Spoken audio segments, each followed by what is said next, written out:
नमस्कार दोस्तों, हमारे चैनल पे आपका स्वागत है। तो आज हम 65 बंधककर्ता की पट्टा करने की शर्त के बारे में बात करने वाले हैं। इसके पहले कि 65 तक की हमारी सारी सेक्शंस कंप्लीट हो चुकी हैं। आज हम 65 ए के बारे में बात करने वाले हैं। इसमें बताया गया है उपधारा 2 के उपबंधों के अधीन जब बंधककर्ता का बंधक संपत्ति पर विधिपूर्ण रूप से कब्जा हो तब उसकी यह शक्ति होगी कि उसे पट्टों पर दे दे जो बंधकदार पर आबद्ध कर होंगे। इसमें ये बताया गया है कि यदि ये बताता है, पहला वाला बताता है उपधारा 2 के उपबंधों के अधीन।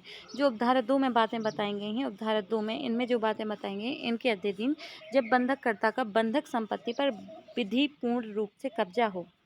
जो बंधक करता है उसका बंधक संपत्ति पर, जिस संपत्ति को उसने बंधक किया है उस पर विधिपूर्ण रूप से कब्जा हो तब उसकी यह शक्ति होगी। यदि उसका विधिपूर्ण रूप से किसी संपत्ति पर कब्जा है जिसे वह बंधक करता है तो उसकी यह शक्ति होगी कि उसे पट्टों पर दे दे जो पट्टे बंधकदार पर आबद्ध कर होंगे।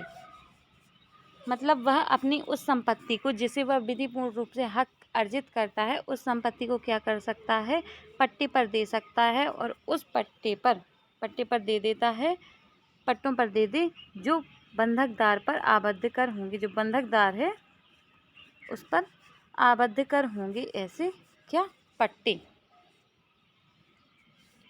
पट्टे बंधकदार पर आबद्ध कर होंगे। मतलब आबद्ध कर होंगे मतलब उसे इन कंडीशन को फुलफिल करना पड़ेगा।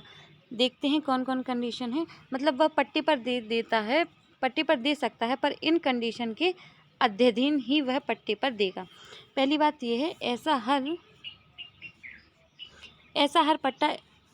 ऐसा पट्टा ऐसा होगा जो संप्रक्त संपत्ति के प्रबंध के मामूली अनुक्रम में और किसी स्थानीय विधि, रूढ़ि या प्रथा के अनुसार किया जाता है। मतलब जो जिस स्थान पर पट्टा किया जाता है उस स्थानीय विधि को प्रभावित नहीं करेगा, उस स्थानीय विधि के अनुकूल ही पट्टा किया जाएगा। दूसरी बात है, हर ऐसे पट्टे में वह सर्वोत्तम भाटक आरक्षित होगा जो युक्तितः अभिप्राप्त किया जा सकता हो और कोई भी प्रीमियम ना तो दिया जाएगा ना ही उसके वचन दिया जाएगा और कोई भी भाटक अग्रिम देय नहीं होगा। इसमें यह बात की गई है कि ऐसे पट्टे के लिए जो पैसा है तो वह सर्वोत्तम भाटक आरक्षित होगा। मतलब जो सर्वोत्तम भाटक आरक्षित है, कोई भाटक है, कोई किराया है, वो बताया गया है कि इस किराए से ज़्यादा आप पट्टे में वसूल नहीं कर सकते, तो उसके अंदर तक ही वह उस पट्टे से पैसा वसूल कर सकता है। दूसरी बात, उसके लिए यदि वह पट्टे पर देता है अपनी संपत्ति तो उसके लिए कोई प्रीमियम नहीं देगा। ठीक है, प्रीमियम नहीं लिया जाएगा और ना उसके लिए वचन दिया जाएगा। प्रीमियम देने के लिए कोई भी प्रीमियम ना तो दिया जाएगा, कोई प्रीमियम ना दिया जाएगा और ना उसके दिए जाने का वचन दिया जाएगा। कोई भी भाटक अग्रिम देय नहीं होगा और जो भाटक है पट्टे के लिए उसका अग्रिम पहले से देना नहीं होगा। ठीक है, किसी भी ऐसे पट्टे में नवीकरण के लिए प्रशम्यता अंतर्विष्ट नहीं होगी।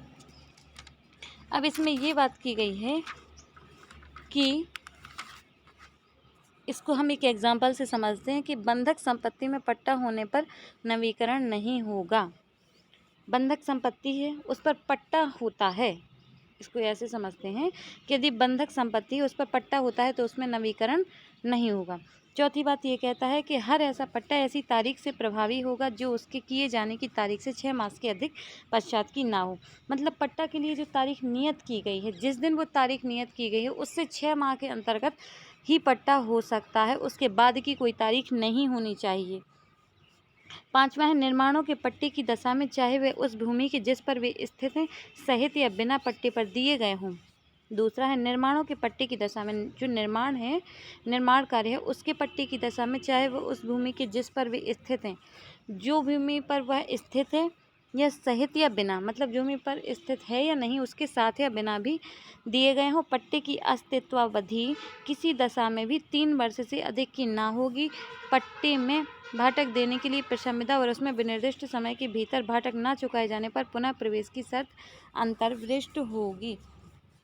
इसमें ये बताया गया है कि यदि पट्टे में कोई पट्टा किया जाता है तो वह उसमें कितने वर्ष तक होगा, निर्माण की अवधि में 3 वर्ष से अधिक की चाहे वह उस भूमि के मतलब 3 वर्ष तक का हो सकेगा, इससे अधिक का नहीं होगा।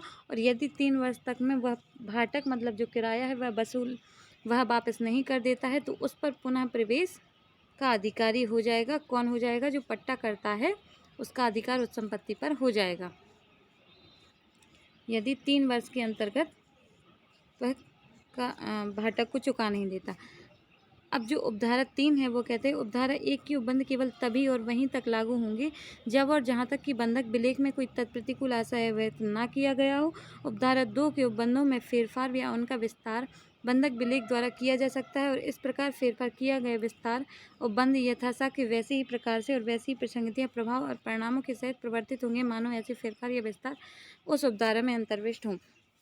इसमें ये बात की गई है कि जो उपधारा 2 में ये जो बातें बताई गई हैं, उपधारा 2 में जो ये बातें बताई गई हैं, अगर इन बातों को आपको विफल करना है, मतलब आपको 6 माह के बाद आप चाहते हैं कि 6 माह के बाद की तारीख तक आप पट्टा कर सकते हैं और नवीकरण किया जा सके यदि पट्टिका आप चाहते हैं, तो उस पट्टा जो विलेख है उसमें लिख दीजिए स्पष्ट कि अगर उसमें लिख दिया जाता है कि आप जैसी जो भी संविदा है जो ये वाली कंडीशन बताई गई हैं, इन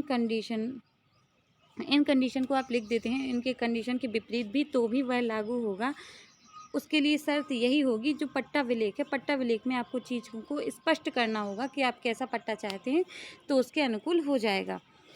और यदि आप पट्टा विलेख में ऐसा कुछ नहीं लिखते हैं, समझिएगा इस थर्ड पॉइंट का मतलब यही है कि यदि आप पट्टा विलेख में लिख देते हैं कि आप ऐसी कोई स्पेशल चीज़ है वो चाहते हैं जो इनमें मना की गई है तो आपको वो मिल जाएगी।